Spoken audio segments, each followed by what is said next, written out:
मैं जाऊंगा और जल्दी वापस आ जाऊंगा। गोपिकाएं क्या कहती हैं, कन्हैया तुम मुझे मोहित मत करो, मुझे पता है जाओगे तो वापस नहीं आओगे। कन्हैया कहते नहीं नहीं बाबा आ जाऊंगा। तो चारुण जी से पूछ लो। चारुण जी कहते हाँ थोड़े दिनों का समय आ जाएंगे वापस। इस प्रकार से मनोबना करके श्री कृष्ण कन्हैया ने गोपिकाओं को समझाया। सबके नेत्रों में अश्रु थे और श्री कृष्ण कन्हैया जो है चारुण, अब चारुण के अंदर में जो कामन और मृदभाव अहंकार का भाव आ गया था कि मैं भगवान का सबसे बड़ा भक्त हूं। लीला रची भगवान ने। यमुना तट पर जाके रास्ते में पड़ता है, एक सरोवर के किनारे, यमुना सरोवर के किनारे रथ को रोकते हैं, कहते हैं मुझे स्नान करना। कौन कहते हैं? चारुण जी कहते हैं मुझे स्नान करना है। भगवान की लीला। श्री कृष्ण भगवान विराजमान है, श्री कृष्ण भगवान विराजमान है। प्रतिभाव भक्ति होती, सरोवर में डुबकी, पहली डुबकी लगाते हैं तो भगवान श्री कृष्ण का क्या देखते हैं? यमुना के अंदर में भगवान समस्त देवी देवताओं के साथ में विराजमान है। बोलो श्री हरि नारायण, बोलो श्री कृष्ण कन्हैया लाल की। बाहर आते हैं, देखते रथ में श्री कृष्ण और बलराम जी बैठे हुए हैं। दूसरी डुबकी मारते हैं, फिर देखते हैं भगवान श्री कृष्ण बलराम के साथ में और लक्ष्मी माता के साथ में क्षीर सागर में विराजमान है। फिर ऊपर उठते हैं, फिर देखते हैं श्री कृष्ण कन्हैया बलराम जी विराजमान रथ के ऊपर। क्या था कि वो भगवान की भक्ति तो करते हैं लेकिन भगवान श्री कृष्ण को नहीं पहचान पाए कि ये कौन है। क्या कहा था उन्होंने? उन्होंने कहा था कि मैं कृष्ण की रक्षा करूंगा। क्या कहा था? चारुण जो थे बहुत बलशाली थे और भगवान के परम भक्त थे। उन्होंने क्या कहा कि मैं कृष्ण और बलराम की दोनों की रक्षा करूंगा। जब उन्होंने ये बोला था तो उनको अहंकार का भाव उत्पन्न हो गया था। उस अहंकार को त्यागने के लिए देखो भगवान की बड़ी अनुकंपा होती है। मैं आपको बता दूंगा, जब आपके अंदर भगवान की भक्ति का आगमन हो और हृदय में अहंकार आ जाए तो भगवान अपनी लीला के माध्यम से, अपनी भगवान की लीला के माध्यम से क्या करते हैं? अपने भक्त के अहंकार को तोड़ देते हैं, उसका नाश कर देते हैं, अहंकार का नाश करते हैं। चारुण जी देखते हैं ये तो भगवान, ये तो ऊपर बैठे, ये नीचे क्या कर रहे हैं। फिर तीसरी डुबकी लगाई तो क्या देखा कि ब्रह्मा जी, भगवान महेश और समस्त देवी देवता भगवान श्री कृष्ण की स्तुति कर रहे हैं। कहां पर? क्षीर सागर में। ऊपर आए, भगवान वहीं विराजमान है। वो जाते हैं, जाने के उपरांत में भगवान के चरणों में गिर जाते हैं कि भगवान से कहते हैं प्रभु ये लीला का क्या प्राप्त है? ये लीला क्या है? ये क्या लीला है आपकी? इसका प्रारब्ध भाग क्या है? लीला का मतलब ये जो आप लीला रच रहे हो उसका क्या प्रारब्ध है? भगवान श्री कृष्ण ने अपने चतुर्भुज रूप के दर्शन दिए। किसको? चारुण जी को अपने चतुर्भुज रूप के दर्शन दिखलाए। भगवान श्री कृष्ण के चतुर्भुज रूप दर्शन लेने के बाद में उनके मन से अहंकार ग्रसित कर गया और प्रवृत्त कर गया। कहते हैं जो स्वतः पूरे ब्रह्मांड की रक्षा करता हो उसकी रक्षा मैं तो क्या ही कर सकता हूं। क्या कहते हैं?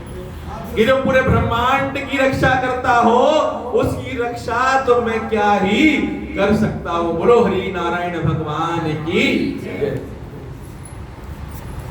चारुण जी बाहर आए, भगवान श्री कृष्ण के चरणों में गिर पड़े। कहते हैं प्रभु मुझसे बड़ी अपराधित भाव हुई। कहते हैं अब सब ठीक ठाक है, अब कोई चिंता तो नहीं है। चारुण जी कहते हैं प्रभु कोई चिंता नहीं है, क्योंकि जब वहां से वहां तक आने तक चारूण के मन में ये भाव था कि श्री कृष्ण की और बलराम की मुझे रक्षा करनी है, ये भाव था। अब कहते हैं भगवान श्री कृष्ण अब सब ठीक है, अब कोई चिंता का भाव तो नहीं है, पारिक जी सब ठीक है, पारिक जी सब ठीक है। आनंद तो क्या है? जिसकी रक्षा स्वयं श्री नारायण करते हैं उसको चिंता करने की आवश्यकता बिल्कुल नहीं है। क्या करना चाहिए उसको? लेकिन शर्त क्या है? शर्त सिर्फ एक है बेटा, आजकल ज्यादा सहन चल रहा है तुम्हारा, श्रवण मास में ही बस पूजा थी भगवान की, नहीं आपके तो रोज है, थोड़ा सा आज लेट ज्यादा हो गया, कल भी लेट ज्यादा हो गया, मैंने कही है 7 बजे आना है। मास से पूजा का कोई लेना देना नहीं है। पूजा भगवान की नित्य क्रम से होनी चाहिए। जीवन में जिस प्रकार से भोजन कभी भी अर्पित नहीं होता, उसी प्रकार से भगवान की भक्ति का कोई समय व्यतीत नहीं होता। जीवन में क्रम बहुत आवश्यक है, नियम बहुत आवश्यक है। अगर नियम नहीं तो कुछ भी नहीं। प्रतिभाव भक्ति में चारुण भगवान से चारुण से कहा अब ठीक ठाक है, उन्होंने कहा प्रभु बिल्कुल आनंद। अब दृढ़ है। भगवान श्री कृष्ण आते हैं, भगवान श्री कृष्ण आते हैं। उधर क्या था? उसने एक जाल रचा। क्या जाल रचा? किसने? कंस ने। कि जैसे कृष्ण नहीं आएंगे, उन्होंने क्या किया? हाथी को, पागल हाथी को नहीं छोड़ा, हाथी को मदिरा पिला दी। हाथी को क्या पिला दी? मदिरा पिला दी कि जैसे कृष्ण और बलराम आएंगे हाथी को छोड़ देना। और उसके उपरांत में जय श्री राधे। जो पापी होता है वो हमेशा पाप की सोचता है, जो धर्मकारी होता है वो हमेशा धर्म की सोचता है। इस कथाओं के बीच में एक कथा और आती है। मथुरा के अंदर में एक कुबड़ी थी। कौन थी? कुबड़ी। कुबड़ी। क्या नाम था उसका? ज्योत्सरा। क्या नाम था उसका? ज्योत्सरा नाम था। वो क्या करती थी? उसका काम था कि वो महाराज कंस को चनद, इत्र और इत्यादि लेपन करती थी। नित्य था भाव। मथुरा में एक माली था जिसका नाम भानुका था। क्या नाम था उसका? भानुका नाम का माली था। ये माली कौन था? माली कौन था? भानुका। वो पुष्प लाता था और कंस के जो प्रतिमा स्थल था उनको लेके उनकी सजावट करता था। माली को पता था, माली कोई और नहीं। कौन था माली? पूर्व जन्म में कौन था माली? जो बताएगा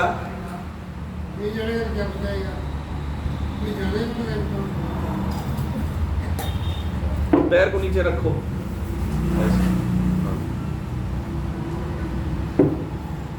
भगवान के मंदिर में हमेशा से करुणा ध्यानम होना चाहिए। क्या होना चाहिए? करुणा ध्यानम। वैसे तो कथा का श्रवण हमेशा जमीन में बैठ के करना चाहिए, अवस्था के ध्यान में रखते हुए विद्वान है।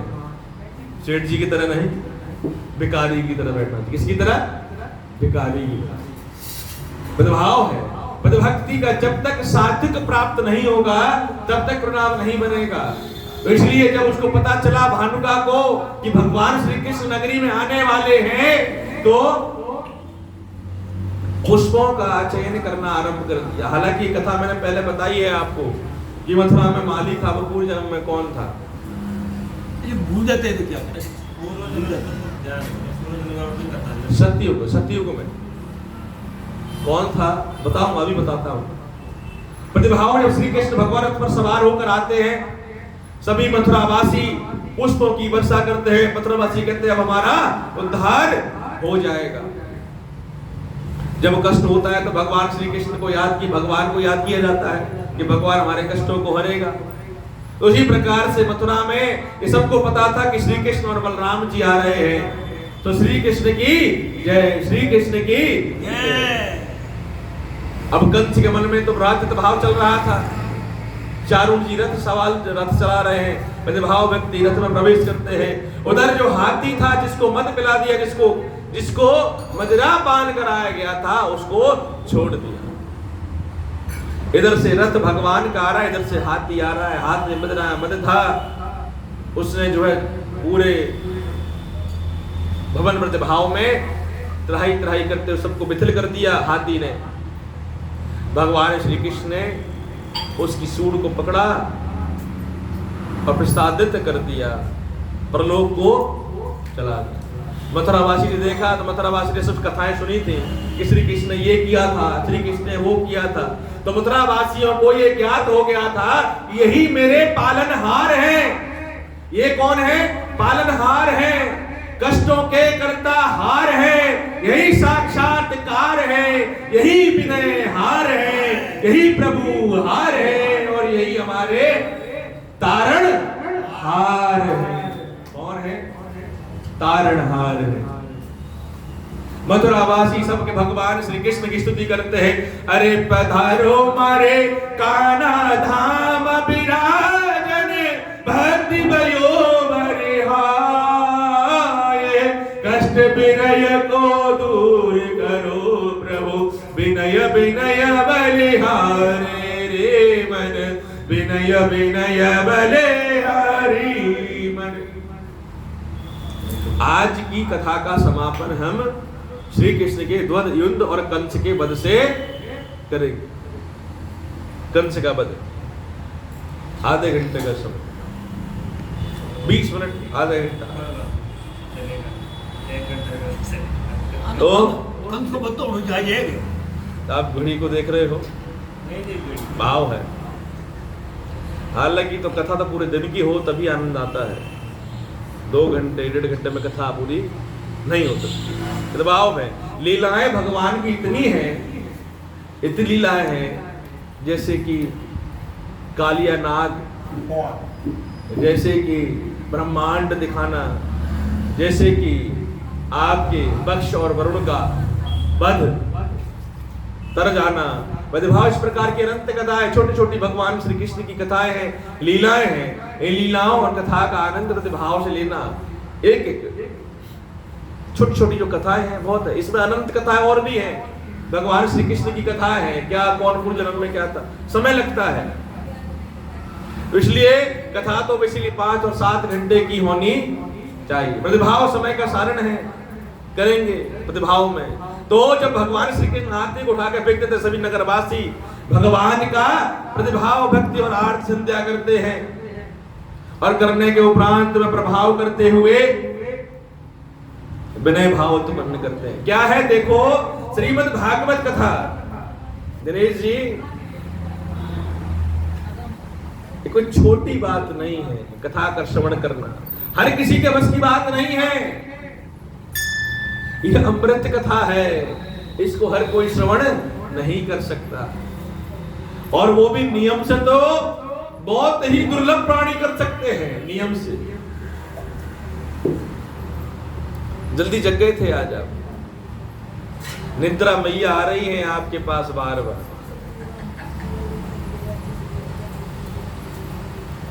स्वाभाविक है, उम्र का प्रभाव। क्या होता है?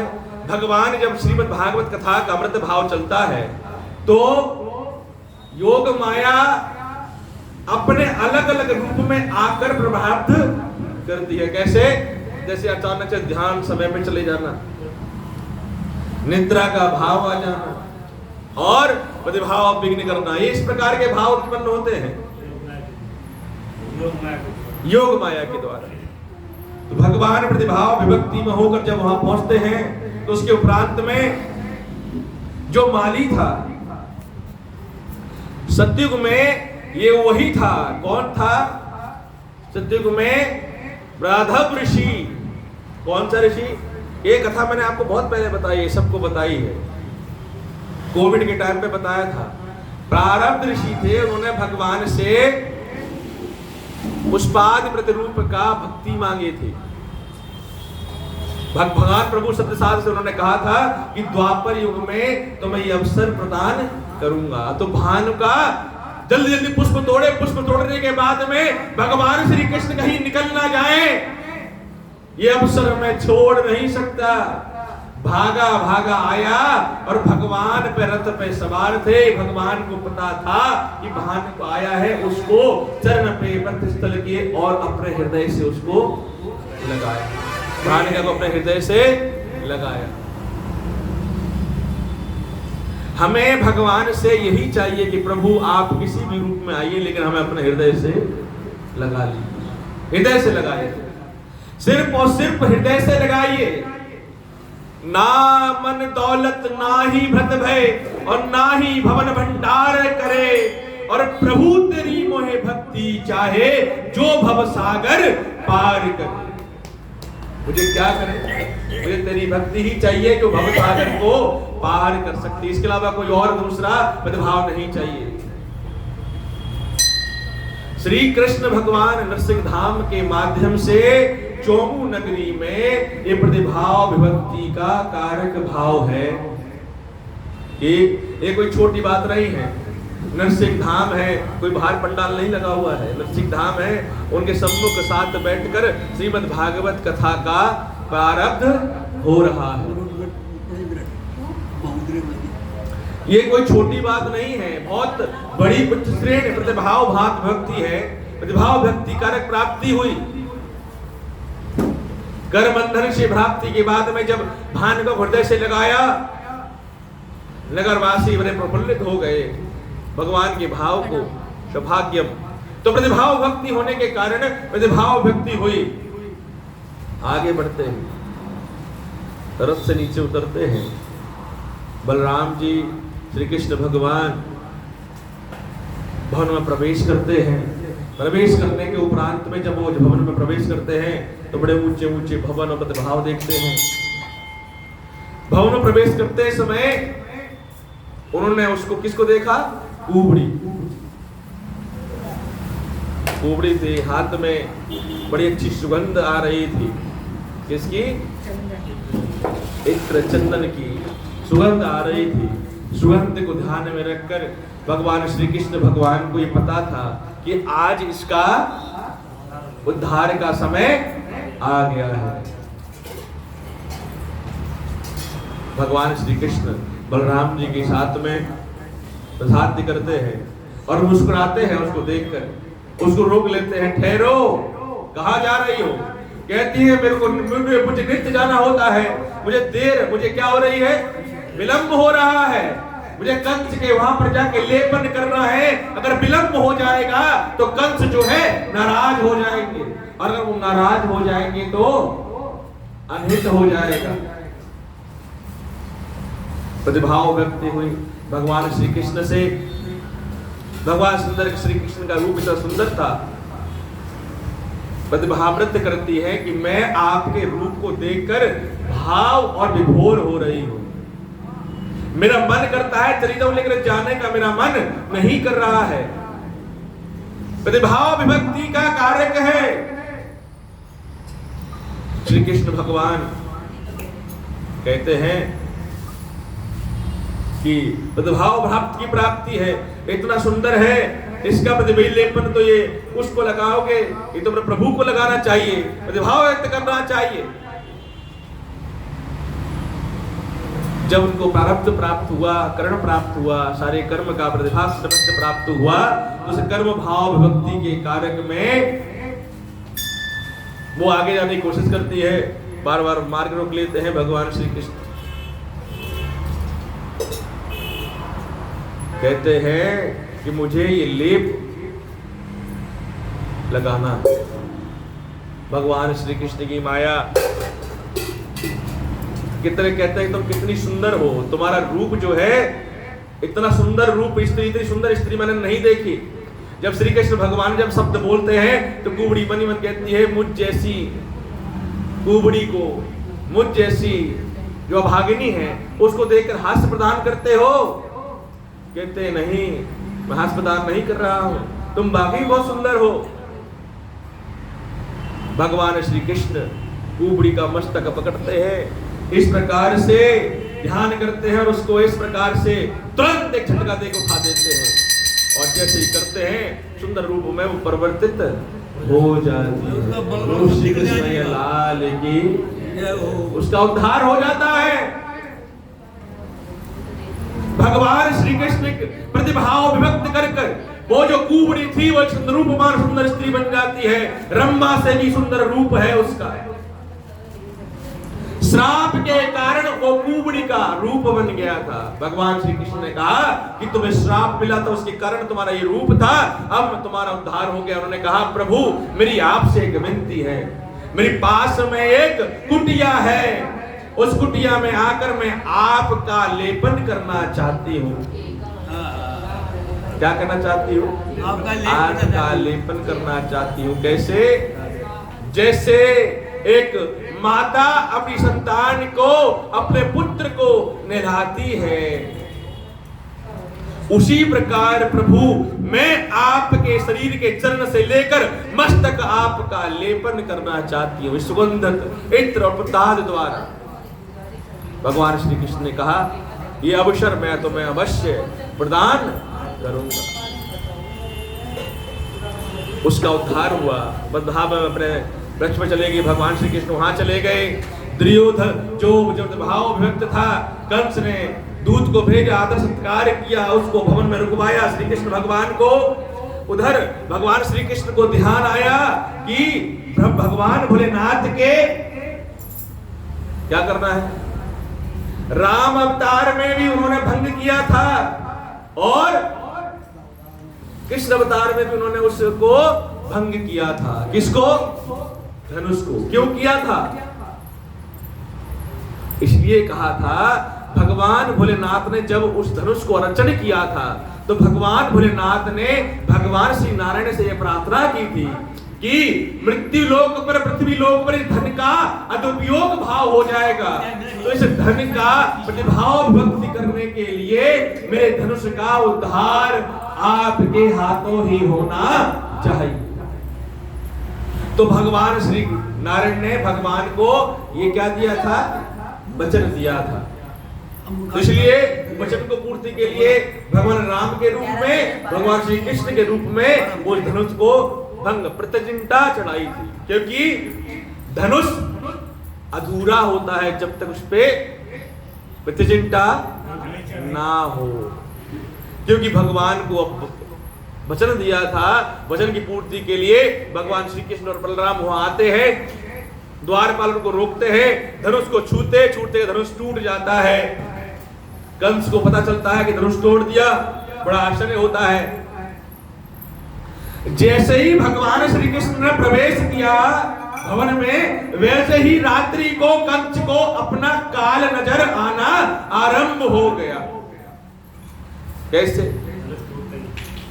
धनुष टूटने के साथ उसको क्या हुआ? काल का प्रभाव आरंभ हो गया। रात्रि में सोता है तो क्या देखता है? काल दूत नजर आते हैं उसको, भयभीत होता है। रात्रि को निद्रा नहीं आती। प्रातः काल में सभा का आयोजन किया जाता है। भगवान श्री कृष्ण मुस्कुराते हैं, मामा को प्रणाम करते हैं, आदर सत्कार करते हैं। समझ जाते बड़े बड़े वीर आकर वहां पर विराजमान हो जाते हैं। भगवान श्री कृष्ण का मलयुद्ध आरंभ, प्रतिभाव का युद्ध की सभासद घोषित की जाती है। सभी लोग दूर दूर से वहां पर आयुक्त रूप में वहां पर विराजमान होते हैं और मलयुद्ध आरंभ किया जाता है। कंस का स्थान सबसे ऊपर था, नीचे समस्त देवी प्रतिभाव में सभी बड़े बड़े राजा विराजमान होते हैं। मलयुद्ध आरंभ किया जाता है। जब मलयुद्ध आरंभ होता है तो प्रतिभाव विभक्ति में, क्योंकि कंस की तो ये योजना थी, कंस की क्या थी? योजना थी कि जो जितने बड़े बड़े मलाधारी हैं, बड़े बड़े इतने बड़े प्रतिभाव वाले हैं, भुजा वाले हैं, इन सबके द्वारा श्री कृष्ण और बलराम की मृत्यु हो जाएगी। प्रतिभाव विभक्ति का कारण हुआ, मलयुद्ध आरंभ हुआ। सारी मथुरा की प्रजा विराजमान है। आज उनको लग रहा है कि आज हमारा बेड़ा पार हो जाएगा। भगवान श्री कृष्ण की लीला आरंभ हुई। जितने बड़े बड़े लोग थे, भगवान श्री कृष्ण के साथ युद्ध होता है। पहले एक के साथ में, दो के साथ में, तीन के साथ में, चार के साथ, पांच के साथ युद्ध होता रहता है। भगवान श्री कृष्ण और बलराम सबको युद्ध में परास्त कर देते हैं मलयुद्ध के अंदर। अब बारी आती है मामा की। भगवान श्री कृष्ण ने कहा कि मामा तेरे पापों का घड़ा भर चुका है, तेरा समय पूरा हो चुका है, अब नृत्य बंद होगा। भगवान श्री कृष्ण अपना पात्र रुद्र बनाकर जाते हैं, कंस के ऊपर प्रहार करते हैं और कंस की छाती में मुक्का मार के उसके प्राणों का विधि कर देते हैं। बोलो श्री कृष्ण लाल की जय हो। कंस का वध हो जाता है, मथुरा नगरी में जल प्रभावित हो जाता है, चारों ओर प्रकाश ही प्रकाश है, चारों ओर धर्म ही धर्म है, चारों ओर प्रदक्षिण है। और उसके बाद में अग्रसेन जी को कारागार से मुक्त कराते हैं और देवकी माता को और वसुदेव महाराज को कारागार से मुक्त कराते हैं और कारभार का भार वो वहां पर संभालना आरंभ कर देते हैं। उग्रसेन जो थे भगवान, जो कंस के पिताजी थे, ठीक है, प्रतिभाव में। उसके बाद में जब कंस का वध हो जाता है, चारों ओर प्रभाई रहती है कि कंस का वध हो गया, कृष्ण ने वध किया। कंस का वध श्री कृष्ण ने वध किया है। श्री कृष्ण का दूसरा नाम क्या है? रणछोड़ भगवान, रणछोड़। अब इसकी कथा अगले रविवार में हम लोग आरंभ करेंगे। ये हमारी भगवान की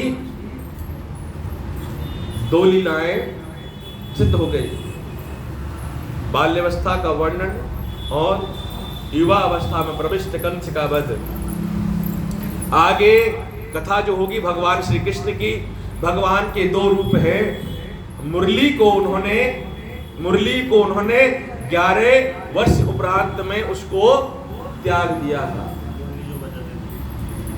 भगवान श्री कृष्ण ने मुरली को सिर्फ और सिर्फ वृंदावन तक ही रखा था, उसके बाद मुरली को परित्याग दिया था, मुरली को तोड़ दिया था। इसकी कथा मैं आपको अगले रविवार को बताऊंगा प्रतिभाव में। मेरे पास तो परमानंद की प्राप्ति है, मैं तो बैठकर संध्या काल तक भी कथा का प्रतिभाव कर सकता हूँ, लेकिन सबका अपना प्रतिभाव है। तो अगली कथा प्रतिभाव रविवार को, लेकिन अगले रविवार को समय थोड़ा सा अधिक होगा। अगले रविवार से अपन ऐसा कर लेगा, दिन में 11:30 बजे से लेकर आराम से 4 बजे तक करें। हाँ, ऐसा कर लो, ये ज्यादा बढ़िया रहेगा। बिल्कुल सही है। तो अगले रविवार को 11:30 बजे से 4 बजे तक का समय। हाँ, 12 बजे, 12:30 बजे के बाद रखो। हाँ, 12:30 के बाद। 12:30 बजे 12:30 के बाद में आप मुझे एक चीज बताएं कि क्या भगवान को अपन विश्राम बिना रख सकते हैं? पट बंद नहीं होंगे। हाँ, नहीं, कथा चलती है, पट बंद नहीं होंगे। भगवान श्री कृष्ण के चलते रहेंगे। भगवान को भोग लगा दीजिएगा आप, वो तो लग जाता है। भगवान को भोग लग जाएगा। भोग लगने में कथा का समय बिल्कुल रहेगा, संध्या काल तक समय करें। शाम को 4:30 बजे तक कथा। 4, 4:30, 5 जब तक इच्छा हो। हाँ, अगले रविवार को 4 बजे। क्या बात है, 4:30, 5 आनंद ही आनंद आएगा। आनंद आएगा। आनंद। ये पुजारी कहते वही समय रखो आप, तो ये कहते आमने सामने बात हो रही है। ये कोई ऐसे थोड़ा बोला गया है, ये तो भगवान का आदेश तभी तो बोला गया है। मन का भाव ऐसे थोड़ा आता है। भगवान की भक्ति कर्म से नहीं होती, हृदय से होती है। पूरा साल तो समझे। तो इसलिए अगले रविवार को और आगामी अगले रविवार को, अगला क्या है? छठा, और उसके बाद में सप्तम। ठीक है, तो सप्तम के बाद में कथा पूर्ण हो जाएगी और 4:30 बजे तक भगवान का जो भी भगवान का समय है, 4 हो, 5:30 हो, वो समय रहेगा कथा का। ये प्रतिभाव है, ठीक है। आनंद प्राप्ति, कथा निमित्त की प्राप्ति रहेगी, कथा का भाव रहेगा। नहीं, उसमें क्या है, 5 जने आएंगे। श्रीमन रूप कथा भवरम नम मुक्ति को साध और विरय चरण मन राखियो प्रभ भक्ति को सार। श्री कृष्ण गोविंद हरे मुरारी हे नाथ नारायण वासुदेव श्री कृष्ण गोविंद हरे मुरारी हे नाथ नारायण वासुदेव एकमात्र स्वामी सखा हमारे एकमात्र स्वामी पिता हमारे नाथ नारायण वासुदेव श्री कृष्ण गोविंद हरे मुरारी हे नाथ नारायण वासुदेव राधे कृष्ण राधे कृष्ण राधे राधे राधे कृष्ण सीताराम सीताराम सीताराम कहिए और चाहे विधि राखे राम ताई विधि रहिए सीताराम सीताराम सीताराम कहिए चाहे विधि राखे राम ताई विधि रहिए राम नाम मुक्ति नाम रोज तुम जपिए सीताराम सीताराम सीताराम कहिए भव सागर नैया को तू ही पार करिए सीताराम सीताराम सीताराम कहिए सीताराम सीताराम सीताराम कहिए और चाहे विधि राखे राम ताहि विधि रहिए प्रभु नाम मुक्ति नाम रोज तुम जपिए सीताराम सीताराम सीताराम कहिए मोक्ष रूप चरण नाम रोज तुम कहिए सीताराम सीताराम सीताराम कहिए सीताराम सीताराम सीताराम कहिए भव सागर नैया फंसी है मेरी प्रभु राम इसको पार करिए सीताराम सीताराम सीताराम कहिए और चाहे विधि राखे राम ताहि विधि रहिए प्रभु नाम रूप नाम जपिए राम भव सागर से नैया पार करिए सीताराम सीताराम सीताराम कहिए प्रभु चारितभयोवरम निज मनि मूर्ति रूप प्रभु चरण रूढ़ा निधयो मनि मूर्ति को रूप प्रभु बिन मुक्ति को रूप शरणभ्याय चरणो प्रताय श्री प्रभु नरसिंह धाम और अमृत कथा धन राखियो हृदय मनन प्रभु श्याम हृदय मनन प्रभु श्याम भर भक्ति नित ध्यान करो प्रभा सत सात सहात और चरण रूप प्रभु धाय धियो निज करुणा प्रसाद चरण हित हित लागे प्रभु साधि मनन प्रभु चरण भयो प्रसाद्य चरण रूप प्रसाधि धरो निज कर्मणे गोधाम ओम श्री परमात्मने नमः आरती अति पावन पुराण की आरती अति पावन पुराण की धर्म भक्ति विज्ञान खान की आरती परम भक्त पुराण की महापुराण है भगवत निर्मल सुख मुख विधन गर कल्प फल की आरती श्रीमती पति पुराण की आरती श्री सती परमानंद पुराण की लीलारती रस रसधान की आरती श्री नरसिंह धाम की आरती श्री नरसिंह धाम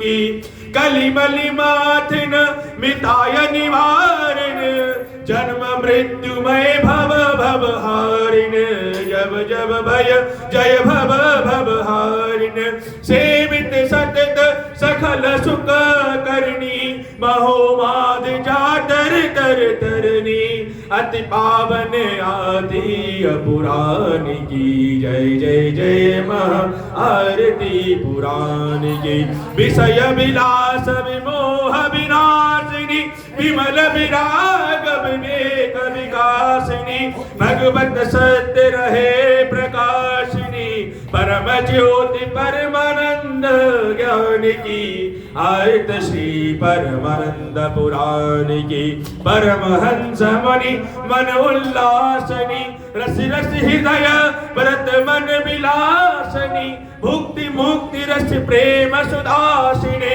कथा आनंद प्रभु सुजान की आरत श्री नरसिंह पुराण की आरत श्रीमद भगवत पुराण की बोलो श्री कृष्ण लाल की जय हो श्री भागे बिहारी लाल की जय हो श्री मोर मुकुटवंशी वाले की जय हो श्री नरसिंह भगवान की जय हो श्री खाटू नरेश की जय हो श्री श्याम प्यारे की जय हो राधिका रानी की जय हो आज के परमानंद की जय हो जय जय श्री राधे जय जय श्री राधे जय जय श्री राधे सबका कल्याण करो सबके घर में सुख शांति समृद्धि इसी प्रकार से बनी रहे सब इसी प्रकार से आपकी भक्ति का वर्णन करते रहे सबके हृदय में इसी प्रकार से आपका भाव प्रवाहित होता रहे सबके घर में सुख शांति संपन्नता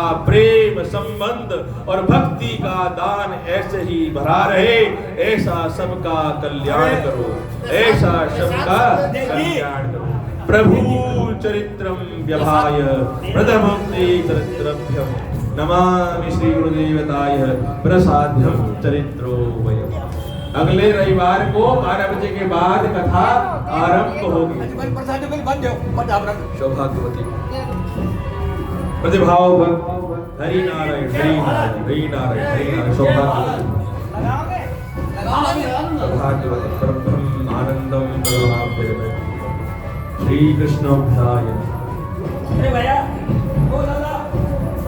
श्री कृष्ण भयम्